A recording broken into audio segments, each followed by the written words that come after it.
আল্লাহর ওলিরা এরা চায় যে আল্লাহর বান্দাকে আল্লাহর সাথে যোগায় দেওয়া।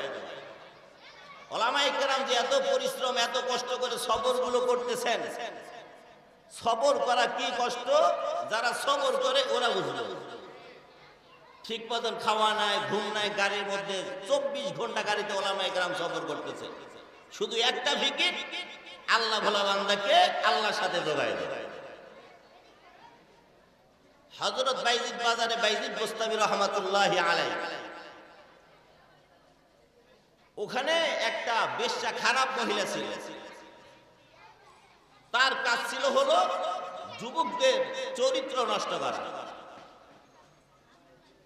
কিছু লোক হুজুরদেরকে, ওলামায়ে কেরামদেরকে, কিছু ভালোবাসার লোক আল্লাহর জমিনে আছে কিনা, বাংলার জমিনে আছে কিনা, জোরে বলুন। এরা কিয়ামত পর্যন্ত একদল ওলামায়ে কেরামদেরকে ভালোবাসবে, ঠিক কিনা? প্রয়োজন হলে ওলামায়ে কেরামের জন্য, দ্বীনের জন্য তারা জীবন দিতেও তারা রাজি আছে। ওয়া নাস্তাগফিরুহু ওয়া নু'মিনু বিহি ওয়া নাতাওয়াক্কালু আলাইহি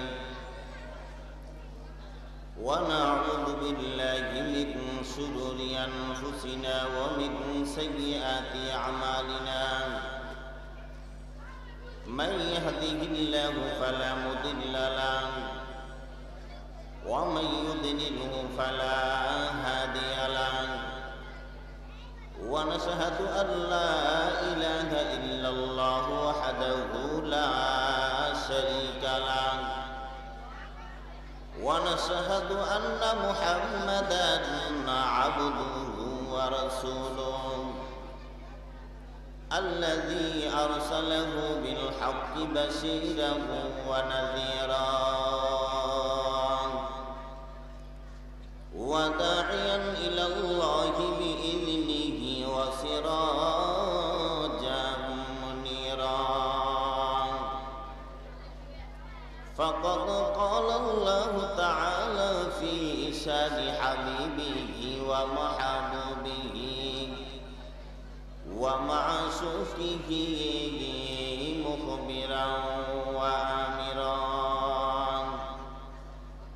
إن الله وملائكته يصلون على النبي يا أيها الذين آمنوا صلوا عليه وسلموا تسليما. اللهم صل على محمد وعلى آل محمد كما صليت على إبراهيم وعلى آل إبراهيم إنك حميد مجيد. اللهم بارك على محمد وعلى آل محمد كما باركت على إبراهيم وعلى آل إبراهيم إنك حميد مجيد. أما بعد فأعوذ بالله من الشيطان الرجيم. بسم الله الرحمن الرحيم. يا أيها الذين آمنوا اتقوا الله وكونوا مع الصادقين. صدق الله المولانا العظيم وصدق رسوله النبي الكريم ونحن على ذلك من الشاهدين والشاكرين والحمد لله رب العالمين.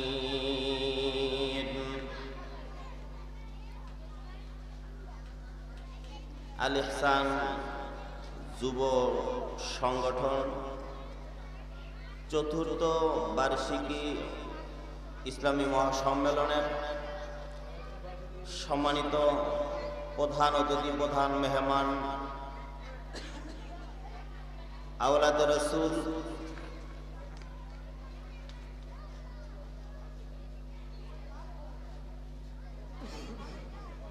শাইখুল ইসলাম হুসাইন আহমদ মাদানী রহমতুল্লাহ আলাইহের নাতি পীরে কামেল জনাব আলহাজ হযরত মাওলানা সৈয়দ মওদুদ মাদানী হাফিজাহুল্লাহ, দিগার হযরত উলামায়ে কেরাম, জাতির মাথার মুকুট ও যুবক ভাইয়েরা, আড়ালের পর্দার মা বোনেরা, আল্লাহ তাআলার দরবারে লাখি শুকরিয়া যে আল্লাহ তাআলা আমাদেরকে দ্বীনে মজলিস জান্নাতের বাগানে আসার বসার, হযরত উলামায়ে কেরামের সোহবতে বসার জন্য তৌফিক দান করেছেন। জবান করে শুকরিয়া আদায় করে আলহামদুলিল্লাহ। এই মাহফিল দেওয়ানে আপনারা খুশি না বেজার? কারা কারা খুশি আছেন? আল্লাহ কবুল করুন, বলা আমিন। আজকে যুবকরা এই দ্বীনের মাহফিলগুলা ব্যবস্থা করা, ইন্তজাম করা, এটা আল্লাহ পাকের অশেষ মেহেরবানি।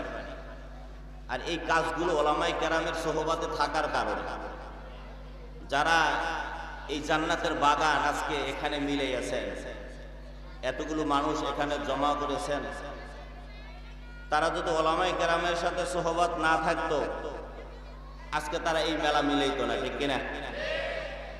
আজকে জুমার দিন অনেক লোক দেখেন, আজকে মনে হয় আজকে কিয়ামত হয়ে যেত।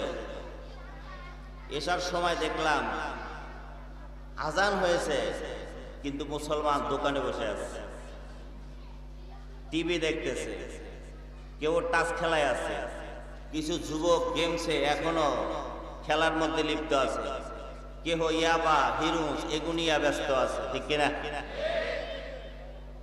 আসলে আল্লাহ যদি হেদায়েত না দেয় কিছু করার নেই। উলামায়ে কেরাম চেষ্টা করে যাইতেছেন আল্লাহ ভোলা বান্দাকে আল্লাহর সাথে তাওয়াল্লুক করে দেওয়া, আল্লাহর পরিচয় পাওয়াই দেওয়া, ঠিক কিনা? আজকে জান্নাতের বাগান আগামীকাল থাকবো না। এই যুবকদেরকে যারা উৎসাহ দিয়ে এই পর্যন্ত পৌঁছাইছেন, আল্লাহ পাক তাদেরকে কবুল করুন, বলা আমিন। আদাল্লু আলা খাইরি কাফাইল, যে ভালো কাজের পথ দেখায় সেও ভালো কাজের সব পায়। এই জন্য যুবকরা কত বড়, যেটা বলার ভাষা নাই। আজকে এখানে যারা উপস্থিত হয়েছেন, যে আওলাদ রাসূল আমাদের মাঝে তাশরীফ এনেছেন, আমাদের দ্বারা সম্ভব ছিল না এদেরকে এখানে আনা। এরা উলামায়ে কেরামদের সাথে সোহবত থাকার কারণে আজকে বড় বড় মানুষদেরকে আমরা এখানে পাইতেছি, ঠিক কিনা? এদের কদম এখানে পড়া এই মহল্লার জন্য ধন্য, এই মহল্লার একটা গৌরব, ঠিক কিনা? জোরে বলুন। কারণ উলামায়ে কেরামের কদম যেখানে পড়ে ওখানে আল্লাহর রহমত বর্ষিত হতে থাকে। মাদ্রাসার তলবে ইলম যে রাস্তা দিয়ে চলাফেরা করে ওই রাস্তায় ফেরেশতারা চলাফেরা করে। বাংলার জমিনে যতগুলো মাদ্রাসা দ্বীনী প্রতিষ্ঠান আছে পৃথিবীর কোথাও কোনো রাষ্ট্র নাই, ঠিক কিনা? এটা বাংলার জমিনের জন্য গৌরব, মুসলমানদের জন্য গৌরব, কিন্তু বাংলার মানুষ এখনো বুঝতেছে না। এই ভূমিকম্প যদি অন্য কোথাও হইতো দেশ জমিনে মিশে যেত। কারণ এই রাত্রে, গভীর রাত্রে দেখবেন সবাই ঘুম, মাদ্রাসার ছাত্র উঠা আল্লাহর সাথে কান্নাকারি করতেছে। হেফকারা ছাত্র, ছোট ছোট বাচ্চা, ওরা উঠা উজু করে গিয়া নামাজে দাঁড়াই দিতেছে, বুঝে আর না বুঝে গিয়ে সেজদা করতেছে। আল্লাহর ওলিরা এরা চায় যে আল্লাহর বান্দাকে আল্লাহর সাথে যোগায় দেওয়া। উলামায়ে কেরাম যে এত পরিশ্রম, এত কষ্ট করে সবরগুলো করতেছেন, সবর করা কি কষ্ট, যারা সবর করে ওরা বুঝবে। ঠিক মতন খাওয়া নাই, ঘুম নাই, গাড়ির মধ্যে 24 ঘন্টা গাড়িতে উলামায়ে কেরাম সবর করতেছে, শুধু একটা ফিকির, আল্লাহ ভোলা বান্দাকে আল্লাহর সাথে যোগায় দেওয়া। হযরত বাইজিদ বাজারে বাইজিদ বুস্তামি রহমাতুল্লাহি আলাইহি, ওখানে একটা বেশ্যা, খারাপ মহিলা ছিল। তার কাজ ছিল হলো যুবকদের চরিত্র নষ্ট করা। কিছু লোক হুজুরদেরকে, ওলামায়ে কেরামদেরকে কিছু ভালোবাসার লোক আল্লাহর জমিনে আছে কিনা, বাংলার জমিনে আছে কিনা, জোরে বলুন। এরা কিয়ামত পর্যন্ত একদল ওলামায়ে কেরামদেরকে ভালোবাসবে, ঠিক কিনা? প্রয়োজন হলে ওলামায়ে কেরামের জন্য, দ্বীনের জন্য তারা জীবন দিতেও তারা রাজি আছে, কোনো টাকার বিনিময়ে না। কিছু মুসল্লি গিয়া বাইজিদ বোস্তামী রহমতুল্লাহ আলাইহির কাছে গেলেন যে হযরত, এখানে তো একটা মহিলার কারণে সমাজের যুবক নষ্ট হয়ে যাইতেছে, আজকে ইয়াবার কারণে, হিরুচির কারণে, ফেন্সিডেটের কারণে যুবক নষ্ট হয়ে যাইতেছে, ঠিক কিনা? এটা ইহুদিদের একটা চক্র, যে মুসলমান যেন ধ্বংস হয়ে যায়।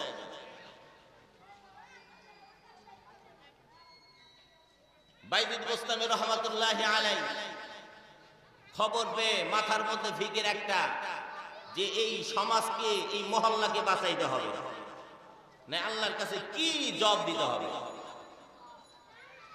চিন্তায় বাইজিদ বোস্তামী রহমতুল্লাহ আলাইহি জিজ্ঞেস করলেন যে বাবা, ওখানে যাইতে হলে কি লাগে? যে ওখানে যাইতে হলে মহিলার কিছু ভিজিট আছে 500 টাকা, বলে এটা দিলেই হবে, আর কিছু লাগবে না। বাইজিদ বোস্তামী রহমতুল্লাহ আলাইহি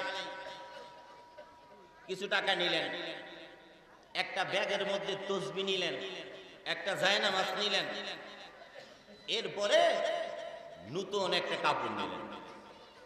বাইজিদ বোস্তামী রহমতুল্লাহ আলাইহি গিয়া ওই মহিলার গেটে বসে আছে। এখন যারা হুজুরকে মহব্বত করে এরা দেখে শরমে ভাইগে যাচ্ছে, আবার যারা হুজুরদের সাথে আদাওয়াতে দুশমনী, এরা চিন্তা করতে, দেখো হুজুরও এখন ওই সিরিয়ালে লাইন ধরছে, কিছু শয়তান এই জমিনে আছে কিনা, ঠিক কিনা, জোরে বলুন। কারণ আবু বকর, আবু জাহেল, আবু বকর কেমন? ওয়ারহাম উম্মতি বি উম্মতি আবু বকর রাদিয়াল্লাহু তাআলা। যে আবু বকর এমন একজন ব্যক্তি যে সমস্ত উম্মতের মধ্যে নরম, কোমল, ভদ্র ছিল। সুবহানাল্লাহ কইতেন না? আর আবু জাহেল, আবু জাহেল আল্লাহ রাসূলকে বলতেছেন, মুহাম্মদ তুমি ভালো না, তুমি কুচ্ছিরি, তুমি বিচ্ছিরি। রাসূল বললেন, সাদ্দাকতা ইয়া আবু জাহেল। আবু বকর বললেন, ইয়া রাসূলুল্লাহ সাল্লাল্লাহু আলাইহি সাল্লাম, আপনার প্রশংসা করে শেষ করা যাবে না, আপনার সাথে কারো তুলনাও হয় না। রাসূল বললেন, সাদ্দাকতা ইয়া আবু বকর। আবু বকর রাসূলের কাছে গিয়ে জিজ্ঞেস করলেন, বলতেছেন, ইয়া রাসূলুল্লাহ, আবু জাহেল বলল এটাও সত্য বললেন, আমি বললাম এটাও সত্য, এর মধ্যে পার্থক্য, তফাৎটা কি? দুটোটা কিভাবে সত্য হয়? আল্লাহর নবী বললেন, আবু বকর, আবু জাহেল সে কুচ্ছিরি, সে বিচ্ছিরি, ও নিজে ভালো না, ওই কুনজর দিয়ে আমি রাসূলের দিকে তাকাইলো, এই জন্য বললো মুহাম্মদ ভালো না। আমি বললাম, সাদ্দাকতা আবু জাহেল, অর্থাৎ আবু জাহেল তুই নিজে ভালো না, তোর দিল ভালো না, তোর দিল নাপাক, ওই নাপাক দিল দিয়ে আমি রাসূলের দিকে তাকাইছো, তোর আখলাকটা ভাইসা ওঠে তোর চোখের সামনে। আবু বকর, তোমার সাথেও কারো তুলনা হয় না। আবু বকর এক রাতের ইবাদত, সারা উম্মতের সারা জীবনের ইবাদত এই এক পাল্লায় দিলে আবু বকরের ওই মেরাজের রাত্র ইবাদত এক রাত্রে দিলে তারপরে সমতুল্য হবে না, ঠিক কিনা? কিছু লোক চিন্তা করলেন যে হুজুরে মনে হয় এই সিরিয়ালে গিয়ে দেবে, নাউজুবিল্লাহ বলুন না। যাওয়ার পরে এবার হযরত আসতেছেন,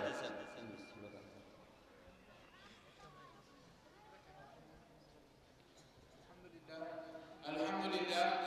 ইতিমধ্যে আমাদের রাসূল সাইয়্যিদ মুহাম্মদ মাদানী হাফিজাহুল্লাহ, আমরা বসে যাই ভাই, সামনে আসেন, মেহমান আসতেছে, রাস্তা করে দেন।